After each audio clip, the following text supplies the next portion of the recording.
जागना तब संभलेगा जब सोना संभल जाएगा, और सोना संभालना चाहते हो तो फिर शांति में प्रवेश करना सीख जाइए। तो आज से वायदा होगा खुद से कि रात्रि में हम धीरे धीरे स्वयं को शांत करते हुए और शांत होते हुए, सहज होते होते इस तरह अपने आप को भगवान को समर्पित कर दें, एक गहरी और क्वालिटी वाली, गुणवत्ता वाली नींद में प्रवेश कर सकें, जिससे हमारा अवचेतन मन, सबकॉन्शियस माइंड, जो सोता नहीं, मन सो जाता है, कॉन्शियस माइंड सो जाता है, तभी नींद आती है आपको। जब आपके थॉट्स शांत हो जाते हैं, जब आपके अंदर विचार शांत हो जाते हैं, तब आपको नींद आती है। लेकिन सबकॉन्शियस माइंड उस समय रिपेयरिंग का काम करता है, और वो जुड़ा होता है ब्रह्मांड से, कॉस्मिक एनर्जी से। ब्रह्मांड से आती हुई ऊर्जा आपके मस्तिष्क से होकर आपके अंदर, आपके सबकॉन्शियस के माध्यम से आपकी रिपेयरिंग करती है, आपको तरोताज़ा बनाया जा रहा होता है। वो नींद में होता है। जितना आप गहरी नींद लेंगे उतना आप समझ लीजिए कि आपका सबकॉन्शियस माइंड जो है ब्रह्मांड से, विश्व ऊर्जा से, विश्व शक्ति से, यूनिवर्सल पावर से जुड़ जाता है, और 10% एनर्जी आपको जो है वो रात्रि में गहरी नींद के माध्यम से प्राप्त होती है, जिसमें आपके ब्रेन सेल्स, जिनको आप न्यूरॉन्स बोलते हैं, उन सब के माध्यम से आपकी स्मृति अच्छी बनाई जाती है। बॉडी सेल्स की रिपेयरिंग हो रही होती है, जिससे आपको और तरोताज़ा किया जाता है, और उसी के कारण अच्छी नींद से आपके चेहरे पर चमक आती है। एज कितनी भी हो, एक शरीर की आयु होती है, एक आयु वो होती है जो आपकी ऊर्जा से, स्वास्थ्य से और वास्तविकता में जिस आयु को आप जी रहे होते हैं। कुछ लोग 30 के होकर भी 60 के लगते हैं, और कुछ 60 के होकर के भी 30, 35, 40 के लगते रहते हैं, क्योंकि उनकी ऊर्जा वैसी बनी रहती है, उनके चेहरे की चमक वैसी बनी रहती है। मैं एक जगह एक लेख को पढ़ रहा था, तो क्योंकि दुनिया के बेहतरीन चिंतकों से जुड़ने की इच्छा होती है, जब कभी खाली होते हैं या यात्रा में होते हैं, तो उस समय पन्ने पलटने की कोशिश करता हूँ। तो उसमें एक बात लिखी हुई थी कि जो सौंदर्य प्रतियोगिता में भाग लेने वाले लोग हैं, प्रतियोगी लोग, चाहे वो स्त्री हैं, पुरुष हैं, युवक युवतियाँ, तो उनको ये सुझाव दिया जाता है कि आपने अच्छा पानी पीना है, लेकिन जिस दिन आपको अपना ये प्रतियोगिता में भाग लेना, उस दिन बहुत लंबा सोना, गहरा सोना, जिससे आपके चेहरे पर ताजगी हो। और पानी तो पीते रहना चाहिए हर एक को। और जैसे जैसे आंखें बोझिल हों, 1, 2, 1.5 घंटे आप ऑफिस में बैठ जाए ना, तो कुर्सी से उठने के बाद चहलकदमी कीजिए और पानी पीजिए, आंखों पर छींटे लगाइए। सब्जी वाले को आप देखते रहते हैं ना, वो भी पानी के छींटे मारता रहता है सब्जी को ताज़ा करने के लिए, थोड़ी थोड़ी देर के बाद में छींटे लगाता रहता है। और कितनी बार तो ऐसा होता है कि खरीदने वाला आदमी परेशान हो जाता, 5 मिनट हो गए, 6 मिनट हो गए, 7 मिनट हो गए, सब्जी वाला छींटे पर छींटे मारता जा रहा है। आदमी आकर के बेचैन होकर बोलता, भाई साहब अगर सब्जी जाग गई होगी तो थोड़ा 1 किलो हमको भी तोल के दे दीजिए, क्योंकि छींटे पर छींटा मारता है वो। जब आप सोचिए कि अगर सब्जी पर इतने छींटे लगाने से उसके अंदर ताजगी आ जाती है, तो पानी पीने से और छींटे लगाने से आदमी पर ताजगी क्यों नहीं आएगी भाई? तो आप समझ सकते हैं कि गुणवत्ता वाली नींद आपकी हो जाए और जागरण में आपके चेहरे पर वैसी मुस्कान आ जाए जब आपके सेरोटोनिन की मात्रा आपके पीनियल ग्लैंड से सूरज की उगती हुई किरणों के साथ ही धरती पर जैसे प्रकाश का आगमन होना शुरू होता है। 3:40 से शुरुआत होती है प्रभात। उस समय से जो कुछ प्रभाव आ रहा होता है धरती पर, ब्राह्म मुहूर्त का वो वातावरण, जिसमें सारी देव शक्तियाँ पूरे ब्रह्मांड में अपने वरदान देने के लिए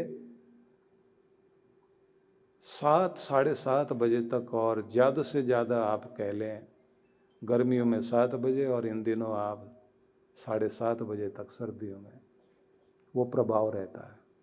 ओस की बूंदें जब तक आप घास पर महसूस करते हैं, कलियां जब खिल रही होती हैं, एकदम तरोताजा होती हैं।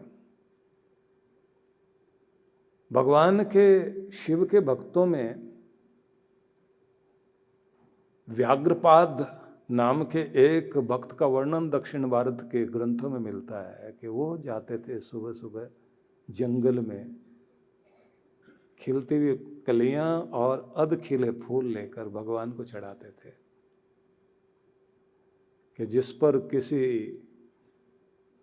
तितली का भी, मधुमक्खी के भी पाँव ना पड़े और वो झूठा ना करे, उससे पहले मैं अपने शिव जी को लाकर दे दूं।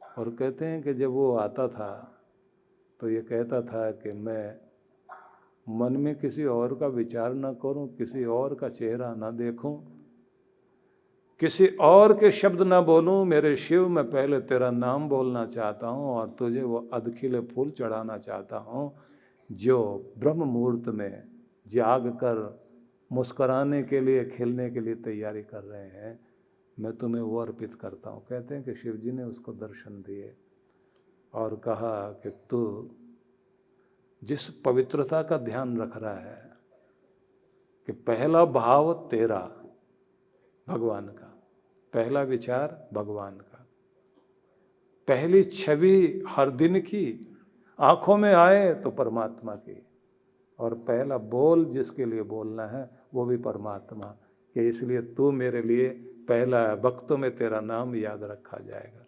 भगवान शिव ने उसको आशीर्वाद दिया। आप भी कम से कम इतना तो करें कि रात्रि में सोने से पहले तैयारी कर लीजिए, और जो सोते समय आखिरी इमेज आपके मस्तिष्क में आनी चाहिए, भगवान की होनी चाहिए। विचार भी भगवान का, भाव भी भगवान का, और समर्पण भी भगवान से। उसी का नाम लेते हुए, आंखों में उसकी छवि बसाए हुए और अपना प्रेम भगवान को अर्पित करते हुए सो करके देखिए। आराधना का ये बहुत सुंदर तरीका है। तो इसलिए मैं आपसे कहना चाहूँगा कि अगर हम जीवन को संवारना चाहते हैं तो शुरुआत ज़िंदगी की जहाँ से होती है वहीं से अपने आप को तैयार करना पड़ेगा, और तैयार करने के लिए ये ज़रूरी चीज़ हो जाती है कि हर दिन आप सोने से पहले चिंता भी भगवान को और चिंतन में भगवान को बसा लीजिए। शब्दों को ध्यान देना, चिंता भी भगवान को अर्पित कर देनी है और चिंतन भी भगवान का हो जाए, क्योंकि ध्यान रख लेना, चिता अंतिम सत्य है जिंदगी का। चिता जिंदगी का अंतिम सत्य है और चिंता तो जीवन का प्रथम सत्य है। जिस दिन पांव पर खड़े हो गए उसी दिन आपकी चिंता की यात्रा शुरू हो जाएगी। आप कहेंगे अब तक तो चिंता माँ बाप करते थे, अब तो खुद ही करनी पड़ेगी। जिस दिन आप चिंता करते हुए जीने लग गए, माना तो जाता है बड़े हो गए हो, लेकिन जिसको अपनी चिंता संवारनी और संभालनी आ गई, बस समझ लेना उसको जीना आ गया। इसलिए शुरुआत वहाँ से करनी है जहाँ से सोकर आप जागकर अपनी नई यात्रा शुरू करते हैं। वहीं से वो अभ्यास दिमाग में रखने पड़ेंगे जिन अभ्यासों के साथ आप अपनी ज़िंदगी को कीमती बनाते हैं। अब इसमें ये बात ध्यान रखना, बेहतरीन लोगों की बात इस रूप में ज़रूर याद रख लीजिए कि बेहतरीन दुनिया के जो बेस्ट लोग हैं, श्रेष्ठ लोग हैं, गुण ग्राहक होते हैं। कहाँ से क्या पकड़ना है, क्या सीखना, क्या चीज़ अपनानी है, और प्रशंसक होते हैं, वो निंदक नहीं होते। जहाँ भी जाएंगे हर एक चीज़ को पकड़कर तारीफ करते हुए नजर आते हैं, निंदा करते हुए नजर नहीं आते। इसमें ये कमी, उसमें वो कमी, ये ठीक नहीं, वो ठीक नहीं। जो ये सब करता रहता है उसकी ज़िंदगी में कुछ भी ठीक नहीं है। और जो ये कहता है यहाँ ये अच्छी बात देखी, उसमें ये गुण देखा, वहाँ पर हमने ये चीज़ बहुत अच्छी महसूस की और यहाँ से हमने ये सीखा और बड़ा आनंद आया, क्योंकि लगता है ऐसे लोग जैसे एक सुंदर बगीचे में है, बगीचे के अंदर कांटे भी हैं, घास कबाड़ भी है, लेकिन उनका ध्यान फूलों पर है और वो फूलों की सुगंधि और सौंदर्य को देखते हुए वहाँ का आनंद ले रहे हैं और अपनी सुबह को सुहानी बना रहे हैं। आप भी संसार के बगीचे में जहाँ जहाँ भी परमात्मा के खिले हुए फूल मनुष्य दिखाई देते हैं, जिसके अंदर जो सुगंध दिखाई देती है, जो गुण दिखाई देता है, उसके ग्राहक बनते चले जाइए और ज़िंदगी को सजाते चले जाइए। आज से खुद से वायदा कर लीजिए। किससे क्या सीखा जा सकता है? हर एक से कोई ना कोई चीज सीखी जा सकती है। दृष्टि होनी चाहिए। इसलिए वो उदाहरण पुराने लोग दिया करते थे कि नदी के किनारे इधर डाकू बैठा है, उधर एक तरफ शैतान है और एक तरफ साधु है। रात्रि है, चांदनी छिटकी हुई है, अपने गैंग के साथ में वो डाकू बैठा हुआ है और उधर सामने देखता है एक टीले के ऊपर एक साधु बैठा हुआ है और ये सोच रहा है डाकू कि उधर वाले डाकू के सरदार को देखो, अपने गैंग का कितना ध्यान रखे हुए है, सोया नहीं है, बैठा तन के, बहुत सजग है। ये सोने के लिए दिन हो सकता है, हमारे लिए रात नहीं। इस समय पूरा ध्यान रखना है। जो अपने गफलत में रह गया वो मारा जाएगा और जो जागा हुआ वो संभला रहेगा। तो डाकू को लग रहा है कि देखो कितनी प्रेरणा ली जा सकती है। सामने बैठा हुआ वो जो आदमी दिखाई दे रहा उस पार नदी के, अपने गैंग का कितना ख्याल रख रहा है। और साधु क्या सोच रहा है कि नींद तो आती है सुलाने के लिए, और ये दुनिया तो मोह जाल है, यहाँ की हर चीज़ आदमी को सुलाती है। सुलाने के लिए हजार तरह की चीज़ें भगवान ने दी है दुनिया में, जगाने के लिए तो सिर्फ परमात्मा का नाम है। तो उस नाम को जीभ पर बसा और बैठ और देख उधर के आदमी को, वो जैसे तन के बैठा हुआ, कोई परमात्मा का लाडला है, आसन संभाल के बैठा हुआ, हिल नहीं रहा अपनी जगह से। मुझे भी हिलना नहीं, नियम को और पक्का करना है। अब दो लोग हैं, एक जैसे बैठे हुए हैं, लेकिन मानसिकता अलग अलग है। डाकू को लगता है वो डाकू है, साधु को लगता है वो साधु है। लेकिन बात ध्यान रख लेना, आपकी मानसिकता ही आपको या तो भगवान के करीब करेगी या भगवान से दूर लेकर के जाएगी। इसलिए संकल्प लेकर अपने को जागृत करना शुरू कर दीजिए। संसार वही है, अच्छे आदमी के लिए भी है, बुरे आदमी के लिए भी है, चोर के लिए भी है, बेईमान के लिए भी है। सोचने की और देखने की दृष्टि अलग अलग है। तो जिसका दृष्टिकोण बदल गया उसकी दृष्टि भी बदल गई, और जिसकी दृष्टि बदल गई उसके लिए सृष्टि बदल गई, ये दुनिया बदल गई। तो क्या समझ में आई बात? जिंदगी कीमती है, इसको संवारना जरूरी है। संवारना है तो इसको संभालना भी पड़ेगा, और संभालना है तो फिर वहीं से शुरुआत करनी पड़ेगी जिंदगी की, जहाँ से जिंदगी हर दिन की शुरुआत होती है। और शुरुआत जागने से होती है। जागने को संभालना है तो सोने को संभालना है, और सोने को संभालना है तो सोने को, नींद को जो खराब करती है, बेचैनी लाती है, शांति जो हमारी छीन ले जाती है, वो चिंता, दबाव, तनाव है। और इससे कैसे उभरें? तो ये भी एक बात ध्यान रख लीजिए, डेल कार्नेगी ने चिंता पर बहुत अच्छा लिखा। उनकी बुक को भी पढ़ने के लिए मैं आपको सुझाव दूंगा। चिंता के ऊपर कि चिंता छोड़ो सुख से जियो, इस पर बहुत अच्छा उसने लिखा। उसने एक बड़ा अच्छा उदाहरण दिया है कि जिस पेड़ को तूफान नहीं गिरा पाए,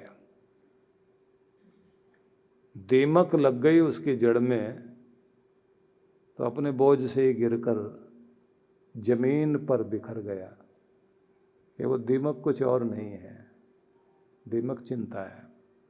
कोलकाता में परम पूज्य सद्गुरुदेव श्री सुधांशु जी महाराज के पावन सानिध्य में दिव्य पाठशाला फ्रॉम डार्कनेस टू लाइट, अंधकार से प्रकाश की ओर कार्यक्रम की रूपरेखा दिनांक 18 से 20 दिसंबर 2025 प्रातः 9 से 11 बजे, सायं 5 से 7 बजे। विशेष 19 दिसंबर दीक्षार्थियों से साक्षात्कार प्रातः 11:15 बजे। 20 दिसंबर रक्तदान शिविर प्रातः 10 बजे। गुरु मंत्र दीक्षा प्रातः 11:15 बजे। सुंदरकांड पाठ दोपहर 12:30 बजे। स्थान science city auditorium, Topsia, Kolkata. आयोजक विश्व जागृति मिशन ट्रस्ट, कलकत्ता। संपर्क सूत्र। आप सपरिवार सादर आमंत्रित हैं।